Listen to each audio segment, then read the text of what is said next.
Salut à toi, bienvenue sur English Motivation Action, l'Institut Emma. Merci à Cassandra, Jenny, Saïd pour leur soutien. Moi c'est Mourad Trotter et tout de suite je te donne le type numéro 5. Le type numéro 5, il est très simple, il est très dur à mettre en application.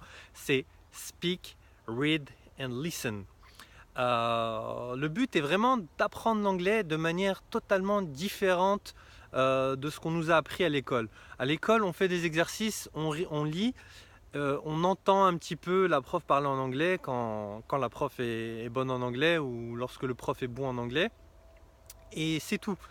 Et moi, le conseil que je te donne et le conseil qu'on voudrait te donner, c'est vraiment de stimuler toutes les parties de ton cerveau afin de switcher, de passer ton cerveau totalement en anglais avec le temps.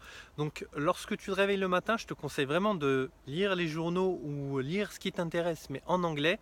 Donc c'est très important de lire parce que ton cerveau s'imprègne, surtout si tu es quelqu'un de visuel. Et aussi je te conseille d'écouter la radio et la télé. Moi je me souviens qu'à l'époque, lorsque j'apprenais l'anglais, j'écoutais les chaînes de nouvelles H24, vraiment tout le temps, avec des audiobooks tout le temps. J'écoutais presque pas de musique, ou bien si j'en écoutais, c'est de la musique sans instrument, de manière à ce que je puisse comprendre ce qui était dit. Donc je te conseille vraiment d'écouter un maximum de contenu en anglais. Et enfin, je te conseille d'écouter, je te conseille de parler plutôt avec des native speakers, parce que la meilleure façon pour moi de progresser en anglais, c'est d'interagir avec les gens. L'interaction, elle ne peut pas se remplacer, on ne peut pas l'acheter, on ne peut pas la remplacer par n'importe quel moyen que ce soit. Donc je te conseille vraiment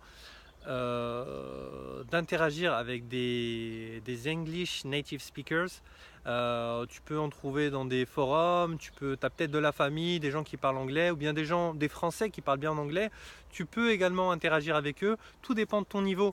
Mais si tu veux devenir bilingue et que tu as déjà un très bon niveau, je te conseille vraiment de discuter avec des native speakers. Il faut que la personne puisse te tirer vers le haut et non vers le bas.